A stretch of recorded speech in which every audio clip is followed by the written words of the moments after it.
Hey everyone, welcome back to the channel. My name's Exotic Gaming and I'm so happy you guys stopped by to check out this video. Today I have an absolutely insane story for you all from a few years ago when I visited the incredible country of Cambodia.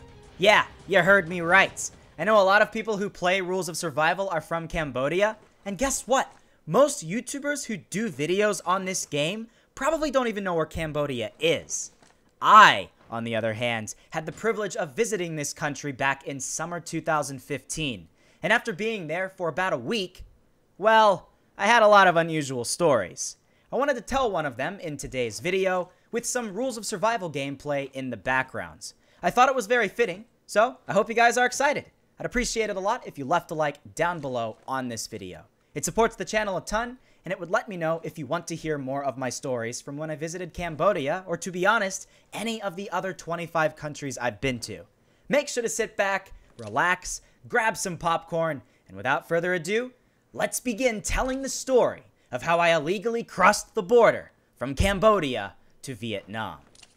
To give some backstory, I visited Cambodia on a community service-based trip like many of the others I've done in the past. This time, I was traveling to Thailand, Cambodia, and Vietnam, and my community service portion of the trip was in Cambodia.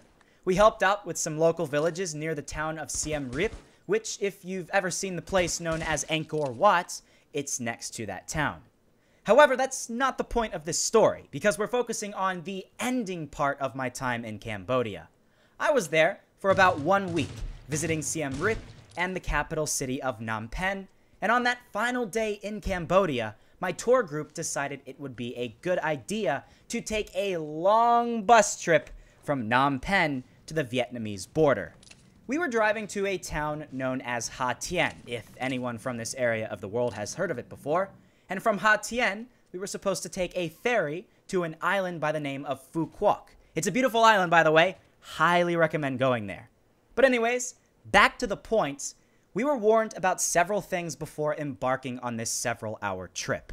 Honestly, if this were Florida, where I live, the drive may have only taken about 2 hours, but since this is Cambodia, and the roads are not good there at all, it took about 5 hours to travel across this portion of the country.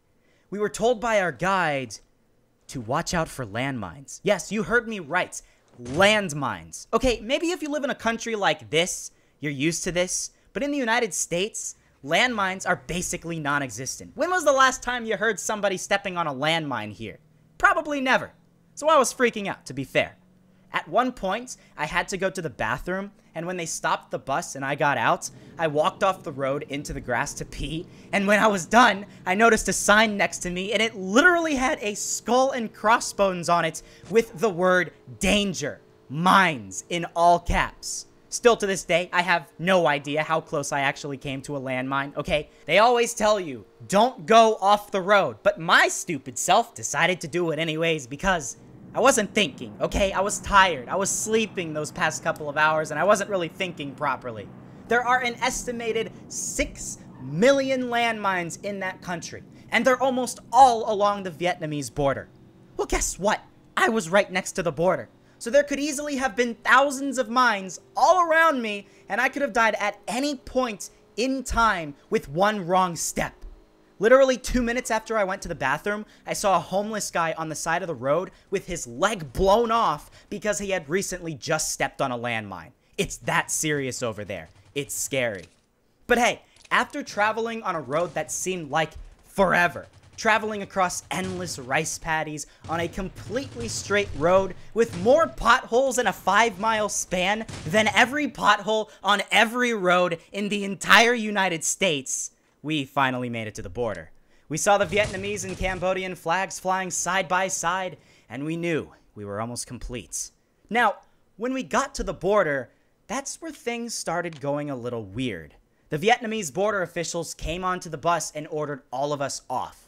Then, out of complete disrespect for our personal items, they went into the back and started throwing our bags and suitcases out onto the dirt road. Just straight up throwing them. Like, what the heck, man? So, of course, I had a few souvenirs broken, but, you know, it's whatever. It's fine. I had been traveling for so long anyways, I didn't even care at this point.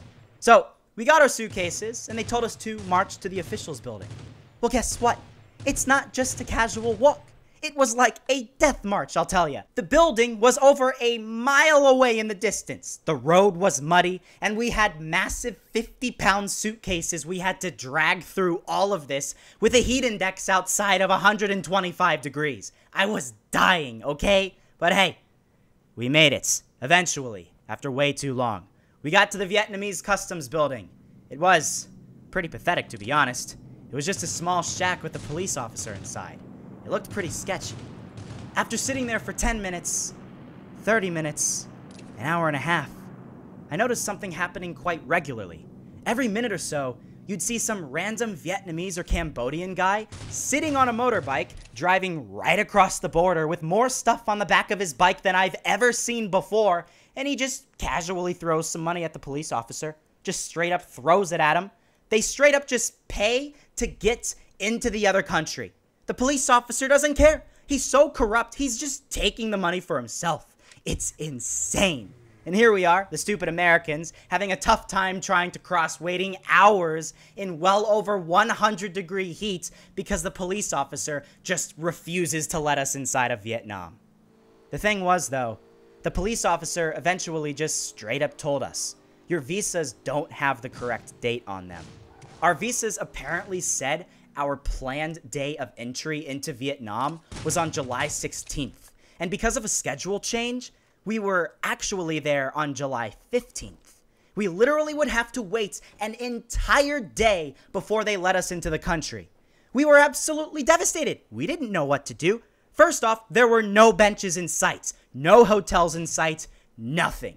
If we were to stay there an entire night, we would have literally had to sleep on the side of a muddy road for 8 hours or more, all while mosquitoes carrying malaria, typhoid, cholera, and yellow fever bit us. I and most of the other people on my trip didn't have a vaccine for any of these diseases, so we literally couldn't take that option. I didn't want to risk it. I didn't want to die, okay? So our tour guide did something that I never actually thought was possible. He pulled his wallet out of his pockets, reached into it, and pulled out some money.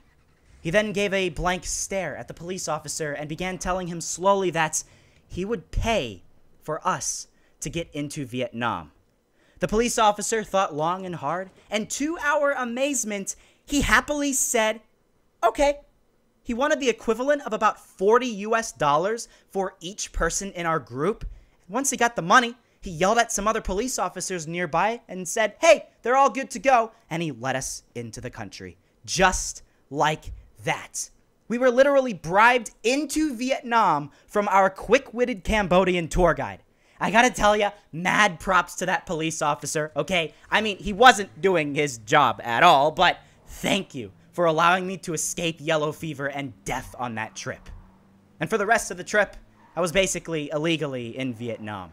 We were there for an entire week, and for that whole week, we were on edge. We never knew when the authorities were going to come by and arrest us, but they didn't, so that's all good. I enjoyed the rest of my trip in southern and northern Vietnam, which, by the way, is absolutely beautiful. My favorite place is Ha Long Bay. And in late July, I got on a plane in Hanoi, and then I flew back to America. And that was that.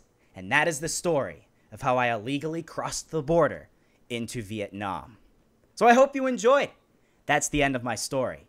I do have a few more stories about my trips to many different countries around the world, including Cambodia, the border between North and South Korea, and Antarctica.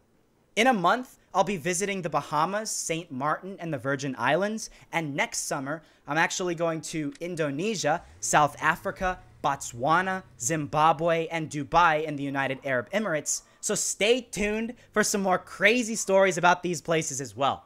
We're actually out of time, so I hope you liked it.